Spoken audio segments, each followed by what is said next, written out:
You're listening to Family Talk, the radio broadcasting division of the James Dobson Family Institute. I am that James Dobson, and I'm so pleased that you've joined us today.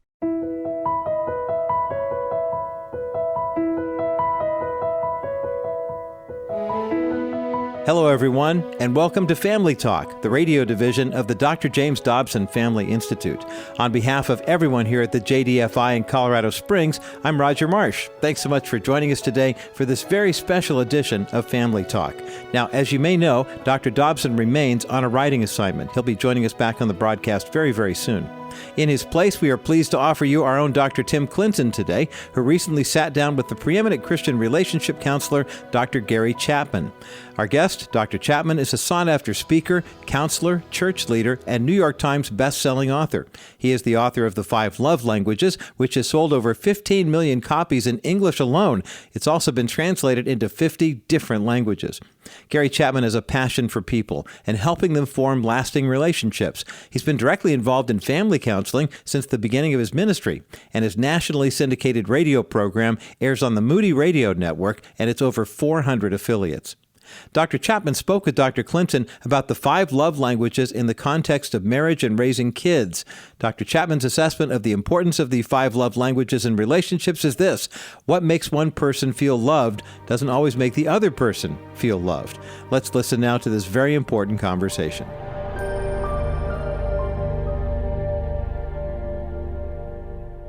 Gary, thank you for stopping by. We really appreciate you and the amazing ministry God's done in and through your life. And, of course, the 5 love languages. Well, thank you, Tim. Always good to be with you. Hey, Gary, as we get started, the 2020 run, the COVID pandemic, and everything we've been through since then, Gary, it's just been really unbelievable. It's insane in a lot of ways. And for some couples, they're doing better. And for other couples, Gary, I think not so well. Just what's your take on what you're hearing from couples all across the country and around the world? Yeah, my observation is that couples who had a rather healthy marriage before the pandemic are really doing fine. In fact, some of them, it's better because they've been able to spend more time together and do things together, and so forth. But for others who were rather troubled before the pandemic, things probably have gotten worse because the stress is more. The whole playing field has changed. They're trying to make sense of things and they're running into each other emotionally. Yeah, so I think some are really, really struggling during this time. Well, our goal today, Gary, I want to go back through the whole 5 love languages journey, how God kind of brought that to being in and through your heart and mind and what God's done with that amazing work. Tell us a little bit about the book. How many copies actually are in print? How many languages now? I mean, if you're alive on planet Earth, you have heard about the 5 love languages. Well, they told me the other day that it's sold over 15 million copies in English and that it has been published now in over 50 languages around the world, which absolutely blows my mind, as you can imagine. Yes. And Gary, the heart of the book dials it all back to the 5 love languages. Explain just briefly where it came from, Gary. I mean, were you just sitting down on a napkin one day? What happened? It grew out of my counseling. I'll never forget the first time I encountered this reality that what makes one person feel loved doesn't make another person feel loved. A couple came in. I didn't know them, never met them. They sat down and the wife said, Dr. Chapman, let me just tell you a little bit about us. She said, we don't argue. We don't believe in arguing. We don't have any money problems. And she went on with a lot of positives. And I thought, well, did they come in here to tell me what a good marriage they have? and then she said, the problem is I just don't feel any love coming from him. We're like roommates in the same house. He does his thing. I do my thing. There's nothing going on between us. And she said, I feel so empty inside. And I don't know how long I can go on like this. I looked at him and he said, I don't understand her. I do everything I can to show her that I love her. And she sits there and says she doesn't feel loved. He said, I don't know what else to do. So I said to him, well, what do you do to show your love to her? He said, well, I get home from work before she does. So I start the evening meal. Sometimes I have it ready when she gets home. If not, she'll help me. And then we eat. And after we eat, he said, I wash the dishes. Every night I wash the dishes. And every Thursday I vacuum the floors. And on Saturday I wash the car, I mow the grass, I help her with the laundry. He went on, and I was beginning to wonder, what does this woman do? It sounded to me like she was doing everything. And he said, I do all of that. And she sits there and says she doesn't feel loved. He said, I don't know what else to do. Look back at her, and she started crying. And she said, Dr. Chapman, he's right. He's a hard-working man, but we don't ever talk. He's always mowing the grass, washing the dishes, vacuuming the floors, always doing something. And I realized here was a sincere husband who was loving his wife in the best way he knew how, and a wife who didn't get it. So that was my first encounter with that reality. And then I heard similar stories over and over and over in my office, and I knew there had to be a pattern to it. So what I eventually did was to sit down and read several years of notes that I made when I was counseling and ask myself the question, when someone said, I feel like my spouse doesn't love me, what did they want? What were they complaining about? And their answers fell into 5 categories. And I later called them the 5 love languages and started using it in my counseling. That, you know, if you want her to feel love, you've got to express love in her language, and you've got to do that for him. And sometimes, Tim, after we discussed it and helped them discover each other's language, they would come back in 3 weeks and say, Gary, this is changing everything. The whole climate's different now. And then I started using it with small groups, and the same thing would happen. Probably 5 years later, I thought, you know, if I could put this concept in a book and write it in the language of the common person, maybe I could help a lot of couples that I would never have time to see in my office. Of course, little did I know how many couples would be helped by the book over the last 28 years or so. Gary, the 5 love languages. Let's go through them real quick. Words of affirmation. Yeah, it's simply using words to affirm the other person. Looking for things about them that you can honestly affirm. You know, there's a Hebrew proverb that says life and death is in the power of the tongue. Sure. You can kill people, or you can give them life. I did have one lady, Tim, who said to me, she said, I know it would be good if I could give my husband some positive words. She said, but to be honest, I can't think of anything good to say about the man. And I said, well, does he ever take a shower? And she said, well, yes. I said, well, how often? She said, well, every day. I said, if I were you, I'd start there. Gary, words of affirmation mean so much to certain people. My daughter, Megan, is a words of affirmation girl. Yeah. You say one kind word to her, she'll run through a wall. She'll walk on the moon.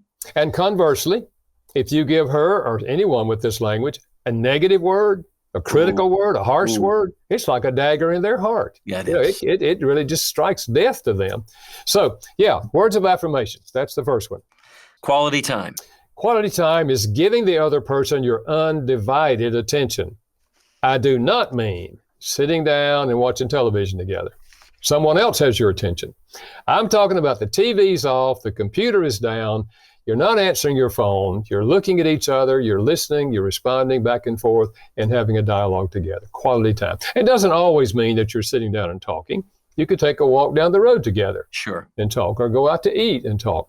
And sometimes it doesn't involve so much talking. It could be doing things together, something that one of you really enjoys doing and the other's willing to do it with you, and they give their full attention to what you're doing. The important thing is not what you're doing. The important thing is you're spending quality time together. Physical touch. We've long known the emotional power of physical touch. That's why we pick up babies and hold them and kiss them and cuddle them. Yeah. Long before the baby understands the meaning of the word love, the baby feels love by physical touch. Now in marriage, we're talking about such things as holding hands, kissing, embracing, the whole sexual part of marriage, arm around the shoulder, driving down the road, they put your hand on their leg, just affirming touches. And for some people, this is what really makes them feel loved. In fact, a man said to me just today in my office, he said, when she puts her hand on my shoulder and just kind of begins to give me a little shoulder rub, he said, man, he said, my tank just fills up, with that. Okay, we like that, Gary. Acts of service. Acts of service is doing something for the other person that you know they would like for you to do. Such things as washing dishes, vacuuming floors, washing cars, mowing the grass, walking the dog. That's what the gentleman was speaking that I mentioned earlier. He was speaking acts of service. Yes. Problem was, it wasn't her language. You know the old saying, Tim, actions speak louder than words. If this is their love language, actions will speak louder than words. Yeah. And Gary, the fifth one, gifts, my favorite, by the way. It's universal to give and receive gifts as an act of love. My background before I studied counseling was cultural anthropology, a study of cultures. We've never discovered a culture where gift giving is not an expression of love. And the gift doesn't have to be expensive. We've always said it's the thought that counts. But I like to remind couples, it's not the thought left in your head that counts. It's the gift that came out of the thought in your head, okay? That's right. And for some people, this really speaks deeply to them. They're saying to themselves, look, they thought about me. And look, they know what I like. And they gave me something. I feel loved. You didn't have to do that. Well, but I'm glad you did. I'm on the receiving end. Thank the Lord.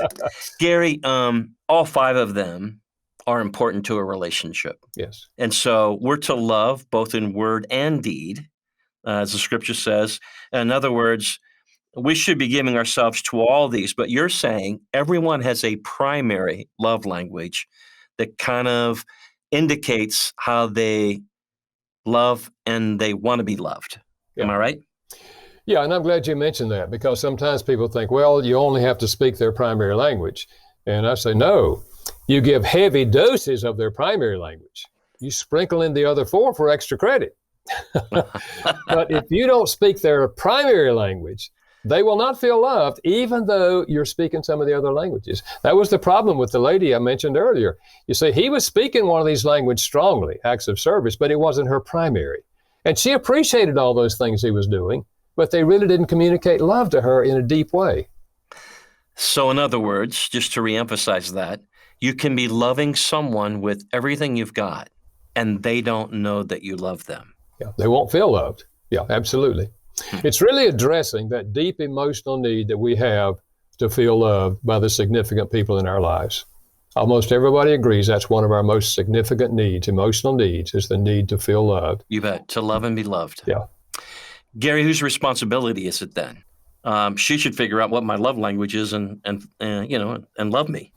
Well, if we think they're going to read our mind, we're mistaken. They can't read our mind. That's why the ideal thing is the couple reads the book together. Julie does a pretty good job of reading my mind. Yeah, but after how many years? But we have a responsibility to each other, is what you're saying, Gary. Yeah, absolutely. If we both learn the concept and know the concept and then learn each other's language, then we have a choice to speak the love language or not speak the language. I had a man who said to me, he said, Gary, my wife and I read your book. We took the quiz. She tells me her language is acts of service. But I'm going to tell you and her, if it's going to take my washing dishes and my vacuuming floors for her to feel loved, she can forget that. And I said, that's your choice. If you want to live with a wife who has what I call an empty love tank, that's your choice. I said, I much prefer to live with a wife who has a full love tank. I said, I've lived with both. Same woman, early years, empty tank. Later years, full tank. I much prefer the full tank. And I said, my wife's language is acts of service.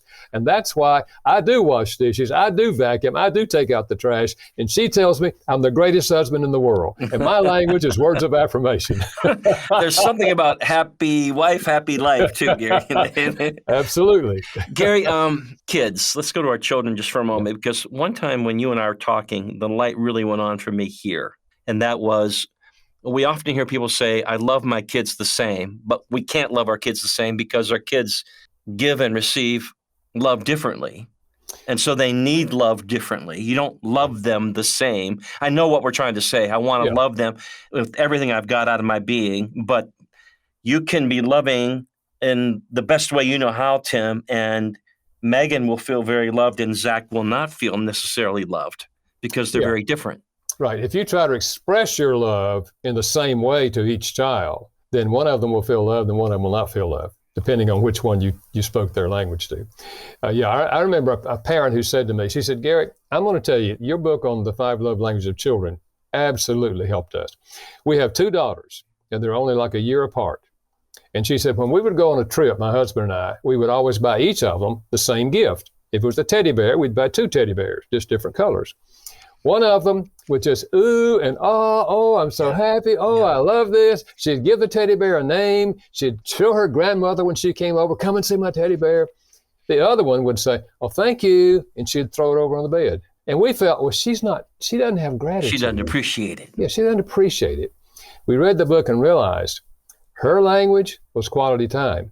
What she wanted to do when we came home from a trip, sit down and show me your pictures, Mommy. I want to see your pictures. She wanted to sit beside me and just talk with me about what we did on the trip and so forth. And she said, when we realized that, we realized it wasn't a matter of her not being appreciative.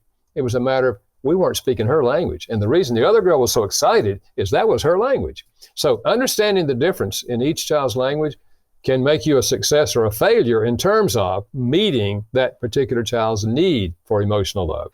One more piece with that, Gary, and that is disciplining a child in a primary love language. You say you ought to be very careful not to do that very thing. Yeah. Explain that to us, Gary. Yeah, that is severe punishment for a child. If you have a child whose love language is words of affirmation, for example, and your way of discipline is to yell and scream at them, I told you not to do that. You know better than that. You know, you're sticking a knife in that child's heart. And the same thing is true with all the other languages. You give the negative side of that language. You take a gift away from a child that you gave them for their birthday, and you take it away because they did something, they broke the rule, and this is their punishment. Man, that's severe punishment for that child. Another child, it wouldn't make that much difference.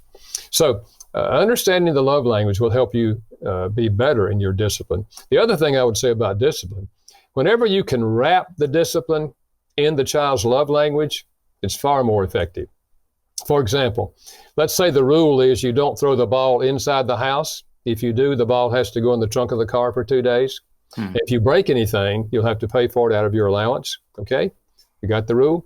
Now, let's say that Johnny does. So how's Mama going to do? If his language is words of affirmation, if she says to him, Johnny, I love you so much. You know, you seldom break the rules. I just appreciate that about you. But you know you broke this rule, right? And you know what has to happen, right? Yep. Remember we agreed on this? Mm-hmm. So let's go take the ball out in the trunk of the car. And so you do. And he's quiet. He may even be crying. And then you say, but listen, Johnny, I want you to know I love you so much. I am so proud of you because you seldom do this. You wrapped it in his love language. He walks away feeling this is fair. This is right. You know, Mother loves me. But if you lash out him in anger, you know, and say, let's go put that ball in the trunk of the car. You know, you're going to live. I told you not to. He walks away feeling, I try hard to do right. I mess up one time and I get clobbered. My mother doesn't love me. Makes all the difference in the world how you administer the discipline. Yeah. Gary, that kind of an explanation for me as a parent is like an aha experience. I get that. Now, if I can bring it back to my relationship with the person I love, meaning who I'm married to for a moment, if I withhold love in my marriage in a primary love language, it's a strong, strong message, isn't it? Yeah. Probably a hurtful, really hurtful message to him or her. Yeah, absolutely. If we give our spouse critical, harsh words in anger, and words is their language, we are pushing them away from us. We're communicating to them, I don't respect you, I don't like you, I don't love you. That's what they hear. And, you know, and that's why apology becomes important also. If we do that, we need to apologize. And sometimes if we don't realize this concept, we just feel like, well, they deserved it. You know, they did this to me and I did that to them. They deserved it. Well, maybe they did deserve it. But love is to be unconditional. I'm going to love you in your love language. Even if you've mistreated me, I'm going to still love you in your love language. That's exactly what God does to us. The love of God is poured in our hearts by the Holy Spirit. We have the ability to love even when our spouse is unlovely. You're listening to Family Talk, a division of the James Dobson Family Institute. I'm Dr. Tim Clinton. Our special guest today is renowned counselor and best-selling author of that book, The 5 Love Languages, Dr. Gary Chapman. A delightful conversation, Gary. Gary, we're fighting for time here, but closing that thought just for a moment on the need for a special apology when I have a serious wound in my relationship. We're going to talk tomorrow about the 5 languages of apology and how I can get to a place where it's heartfelt and accepted by that person. But Gary, again, if I wound deeply in that primary love language, we've got work to do, a lot of work. Because at the end of the day, here's the persistent heart cry. Tim, all I've ever wanted is for someone to love me. Yes. That's it. Yeah. And if we wound right there, Gary, you are right. We're going to have some sleepless nights. We're going to be out on the couch. Things are not going to go well for us. But if you can get this piece here going in the right direction, when love starts flowing, I think safety begins to build and walls come down, don't they? Absolutely. And trust is reborn. You feel safe in their presence because you really do feel they care about me. They love me. They've got my back. They're with me. And that's what all of us want. I mean, emotionally, that's what we cry for, is that someone will genuinely, especially in a marriage, that they genuinely love me, that I can count on them and I can count on their love. Gary, if a couple is listening right now and they're in trouble, the waters are pretty deep and they've not been doing very well together, they're hearing this and they're saying, do you think there's hope? Yeah, Tim, I really believe there's always hope for 2 reasons. Number one, we are human, which means we can make choices. We can change things. We don't have to go on doing the same things we've always done. And the other reality is God is for real. And God can touch hearts. And God can change lives. And if we put our hand in God's hand, we've got the best partner we could have to change our heart. And we then can be an instrument in God's hand of touching the heart of the other person. And loving them unconditionally in their love language is the most powerful influence you can have on a spouse who may not be reciprocating at the time. And Gary, there's nothing like love to open up a closed spirit. Someone who's walled off, someone who says, I'm not doing this anymore, not until you prove to me that you love me. Well, I'll tell you what, it can begin to slowly erode that pain, erode that hurt, erode that damage that's been done. And I've seen it happen, Gary. Some of the strongest marriages I know of right now have been through some of the most difficult, tough times. And it's amazing what God has done when the love begins to flow. Yeah, absolutely. And Tim, as you know, this is the great serendipity moment for a counselor when you see this happen in the life of somebody that you're counseling. That's why we are in the business we're in, is to see people's lives, redeemed and see reconciliation in marriages. It's some of the greatest satisfaction. It doesn't always happen because people don't always, follow through with unconditional love. But when we can see reconciliation, that's what we want. That's what the couple really wants. At least one of them wants it. And that's what God wants. So it's great to be a part of what God is doing in people's lives as counselors. Well, God certainly has used the 5 love languages to help heal a lot of relationships and bring a lot of love into a lot of homes. Gary, what a gift to all of us. We thank you for it. We celebrate that in you. Our guest again today has been esteemed counselor and best-selling author, Dr. Gary Chapman. Join us tomorrow. We're going to talk a little bit about, Gary, tease it out for us, the 5 languages of apology and how important they are. Yeah, we're going to talk about how to apologize effectively. Some of us have the idea that all we have to do is say, I'm sorry. Well, it takes more than I'm sorry to communicate a sincere apology. And we're going to also talk about forgiveness and what that means and what it doesn't mean. Gary, thank you again for joining us. On behalf of Dr. Dobson, his wife Shirley, their family, the entire Family Talk team, we again celebrate these amazing gifts in and through you, and thanks for joining us. Well, thank you, Tim. Always good to chat with you.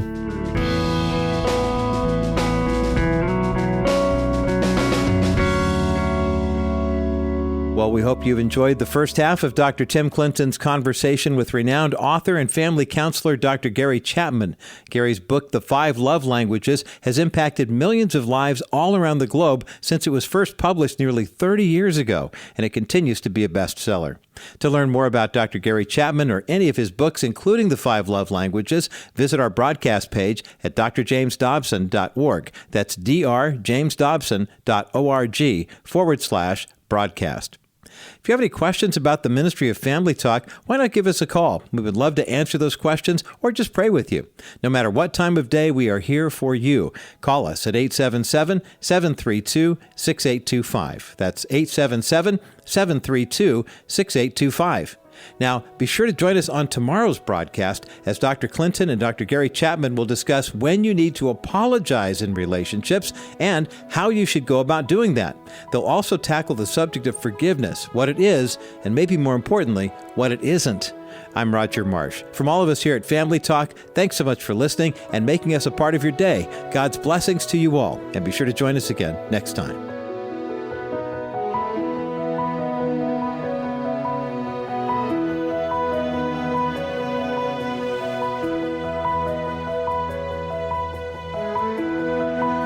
This has been a presentation of the Dr. James Dobson Family Institute.